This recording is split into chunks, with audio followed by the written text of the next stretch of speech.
Morning, evening, afternoon, or what time of the day. I'm Gregory, accompanied with Shane, and Hello. today's topic is the decay of parenting. The immediate thought is of the Chinese concept, ancient Chinese to be specific, of parental and ancestral responsibility, where if the child is condemned for being saw or seen of committing an illegal and amoral act in that region, they don't condemn the innocence of the child. They condemn with guilt of the parent. And once the parent is morally and judgmentally condemned and labeled as a traitor to the society, it affects the responsibility of the parents to the ancestor line. There's this reflection today of that ancestral responsibility, or if we shorten it to a desire of responsibility. Responsibility, it's inculcated in us from how society, how the voice of society is in us. Because of the voice of society that's in us, we begin producing thoughts to suppress the instincts. Say, for example, of a child in modern times, that they're not reading their Bible, or they're not practicing the family religion, the ancestral family religion, for example, or stopping family tradition.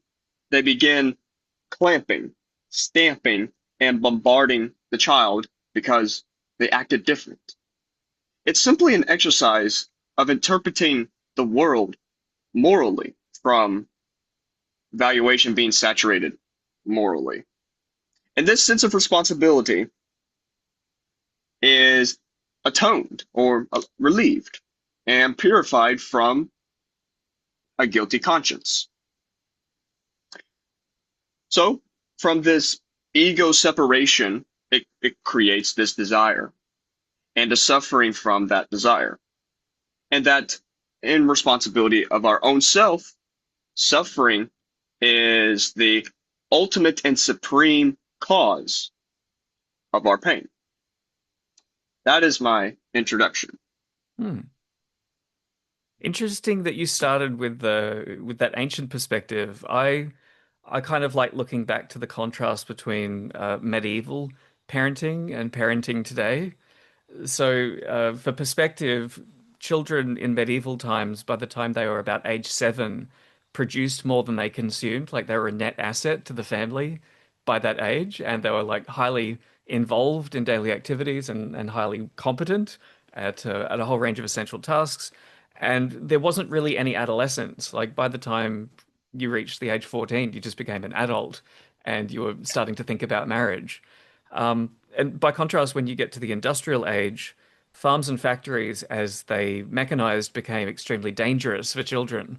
I mean, medieval farms were not without their hazards, but nothing compared to what happens in more intensively productive places like industrial farms and factories.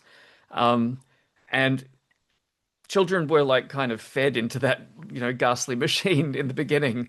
But as the machines became more efficient and needed even less labor, there was all of this surplus labor in the form of children who used to like be an essential part of the economy. And basically, the only thing they could do with them was warehouse them in schools. They just push them all into schools to try and like get them off the streets and at least pretend to be doing something useful with them.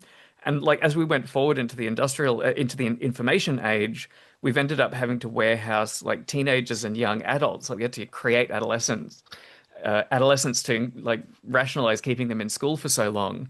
And I think that's even extended to the point where now we have warehoused adults in bullshit jobs, like all the bureaucracies that are expanding around the world are designed just to absorb all of this like useless labor. And AI is just like the next layer that's threatening to make that even worse. Whether that happens or not, time will tell. But flipping this around back to children, there's been some really interesting studies on how the the roaming range of children has shrunk over time.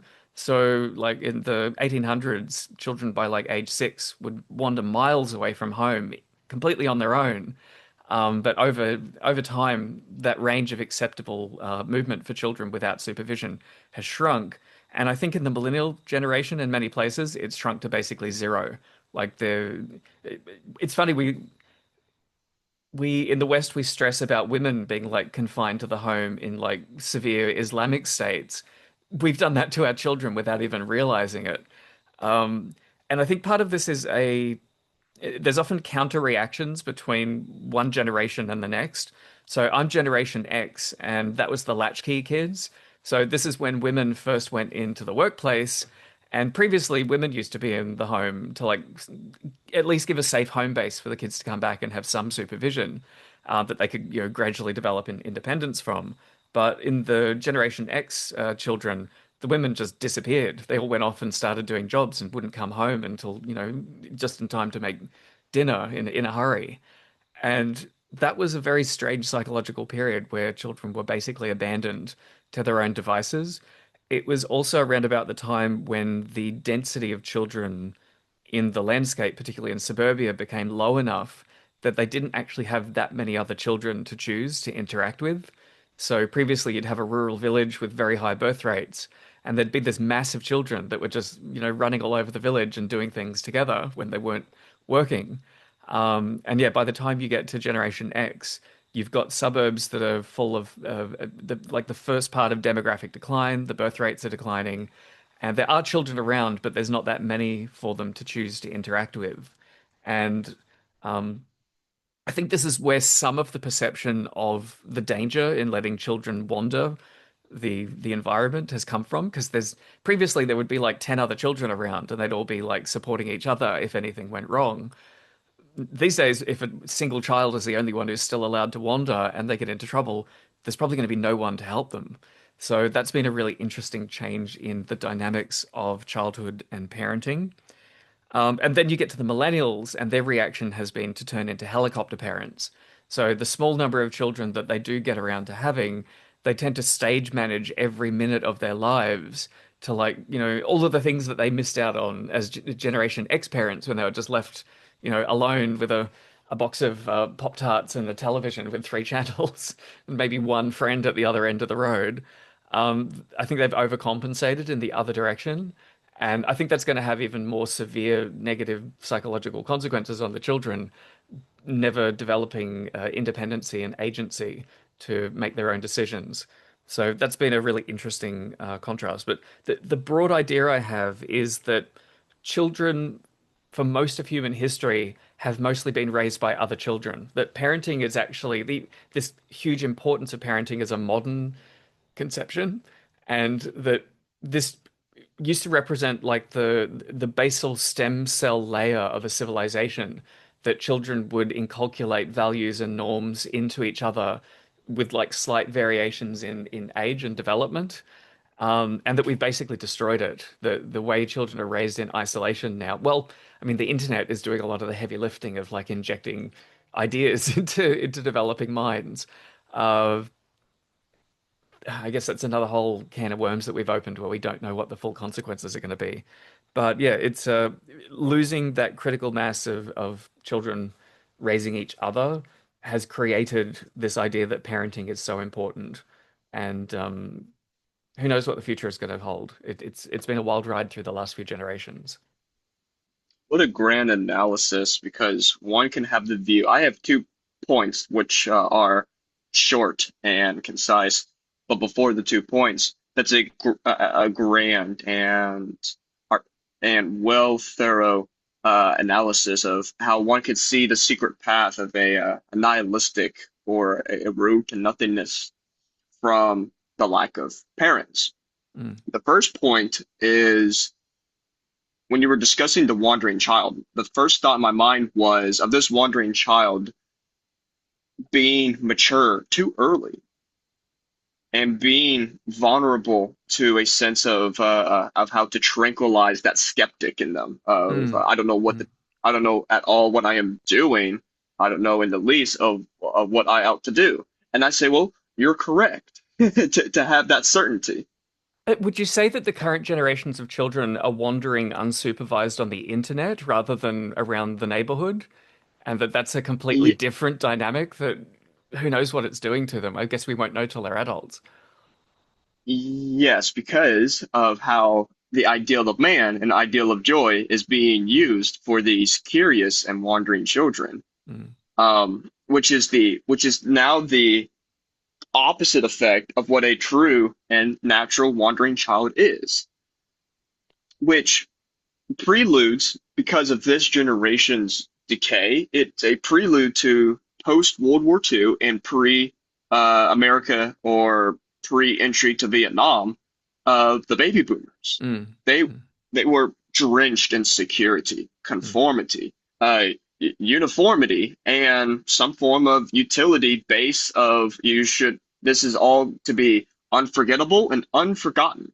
mm. And now, the if maybe if you've experienced this, after the baby boomers, the handful of generations, including mine, were bombarded with hardship of how to be a valor and courageous person compared to the ranting, bitching of the baby boomers. Yeah, yeah. And that's added to the first point of how this wandering child is being matured in a incorrect direction to that same analysis you have of that secret path of nihilism. Mm, The second point is the absence of a mother. When you were discussing the mothers entering the workforce from the previous century of child labor, mm, the women working in the workforce, or no, entering the workforce is how society has viewed man, unseen, unused, and neglected to where when men become women and women become men. mhm. There's this habit and reactionary sense of copying the modern man and not the higher man to move horizontally and not a vertical dance of life. Mhm. Hey, another point I'm really curious about too, and I don't think anyone's written about this, but before the Industrial Revolution, for like most of human civilization, um, parents expected some of their children to die. And I think children growing up would have had other children that they knew die regularly as well.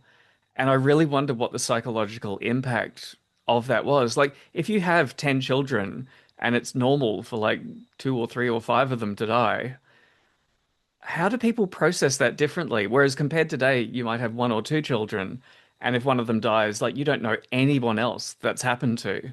It's this extremely abnormal event that nobody has tools for dealing with. And I think people, being a parent today is so full of anxiety and exhaustion because you feel like you have to do everything for them. And if anything goes seriously wrong, it's like a complete disaster. Like your life is destroyed because you lost one child. Whereas just a few hundred years ago, that was like everybody lost a baby here and there that just wasn't quite strong, or, a horse ran over the top of it, and what are you going to do? I've got plenty of other ones. Like, and like, I haven't even thought like what that would do for childhood. Like seeing other, it's like being in World War One, but you're like a toddler, and the minefield is just the farm that you grew up on. That is a terrific point that you stole from me. No, Oh.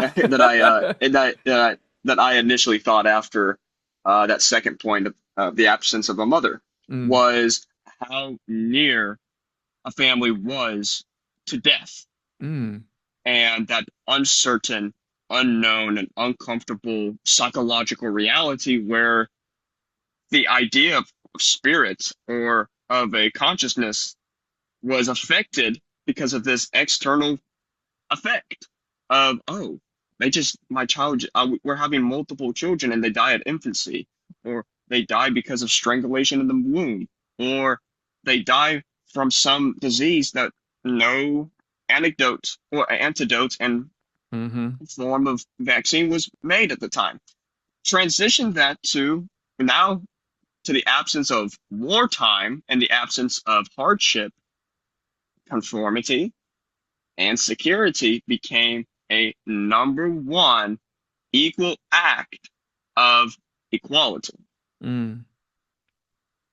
Hey, do you think video games tap into a lot of ancestral human instincts? You know, like picking berries in Minecraft is like a substitute for like actually going and picking berries to like stop you from starving through the spring. Um, but I wonder if the repeated ritual of dying in an immersive video game is like an attempt to fill in that gap of to simulate that sense of loss and starting again in a world that's been so scrubbed of, you know, the basic elements of life. Yes, I could use my childhood for example, because it similarly reflects the childhood of my father and grandfather. I was unaware of the existence of video games. I was concentrated on card games, euchre, poker, goldfish, including Texas Roadhouse, et cetera, et cetera. Mm. So where my childhood and previous generations were obsessed with a form of gambling or entertainment, whether for a dice, because dice were valuable to play with, or with coins, or with candy, or with a bet or a dare. Mm. Another game, uh, to still answer your question, we played was horse with a basketball court. If you Mm. scored, if you scored once, you had the letter H, and then the next person uh, uh, doesn't have the next turn, and you score again, you have an O. But if the other person scores, it subtracts your O, and you have to Mm-hmm. begin again and again. Mm. The now influence of what the natural competition and what is worthy for strength, beauty, and health has now transitioned to the artificial, transparent form of what is strength, uh, beauty, and health. Mm. But there's a positive of what you said of Minecraft and virtual games, creativity, this artistic sense for a finer tuition or Mm. intuition. Yeah, it's given children back some agency, some independence, even though if it's completely artificial. Oh, I have a question probably to wrap up. What do you think is going to be the next big shift in parenting and childhood, like in the next generation? What's the wild card that's starting to be played that you peeked at the cards of the future and you think is happening next? Uh, the dance of chance. Man, that is truly a difficult question. What I see in the future is still this dynamic war of who can control responsibility on a child, Hmm. where a child now is rendered as a mere afterthought because they're being aborted and the denaturalization of man and then the humanization of nature. Hmm. Hmm. So that is my that's my my trumpet noise of caution for the future. Now that that sense of responsibility has now become a an afterthought. Hmm. Well, my guess is the big wildcard factor in the next 20 years is going to be the first wave of homeschool children that are being raised by really motivated and really informed parents. They're not all doing a perfect job. Like there's variation, but I think psychologically we've got like a significant minority of children that are going to be in the next generation that had a completely different experience of childhood. And that uniformity that was kind of perfected in the baby boomer era is going to be shattered. And Hmm. the consequences of that, it's hard to predict whether it's going to be a mix of positive and negative. But I think that generation is going to be extremely dynamic, even if it's only 10% of them in the first generation Hmm. that have that different origin. That's all you need to have critical mass to change the dynamic of a society if those people are capable and motivated in a way that the others aren't. Another point to combine ours is the grand emancipation, where one isn't rendered to being responsible any longer. The mode of being isn't traced to the first cause or causa prima in Latin, and that the unity, or what is now both secular and religiously spoken of spirit, is overcome for the innocence of becoming, and that fresh, violent, and active form of innocence of becoming is restored, where now we enter the religious part of the concept of God. Before now is the great objection to existence. If once we deny God, we deny responsibility from denying God, and therefore the redemption of vengeance, which is another name I use for responsibility, is overcome, superseded. If not, the energy is redirected. And then Hmm. I'll add the poetry of it, of witnessing a rainbow after long storms. Hmm. Hmm. Yeah. Yeah. Yeah. Yeah. Yeah. No, I see that. I mean, it's a structure that has proven to have a lot of momentum. It was very rigid. It was very efficient. And it kind of served a purpose from like the late 1800s up until like maybe the 1970s. But the dismantling of it is well and truly underway. And the impact that has on parenting and childhood is still playing out. And I mean, the tools that provide alternatives are still being developed as well too. Like Alpha School is a really interesting model that I think has only just started to show that it can actually work. Mhm. Mm, A great man I read to conclude, mm, Voltaire once said, and this quote is relevant to every singular moment of life. For believe me, my friend, errors too, errors too have their merits. mm, hmm. Absolutely.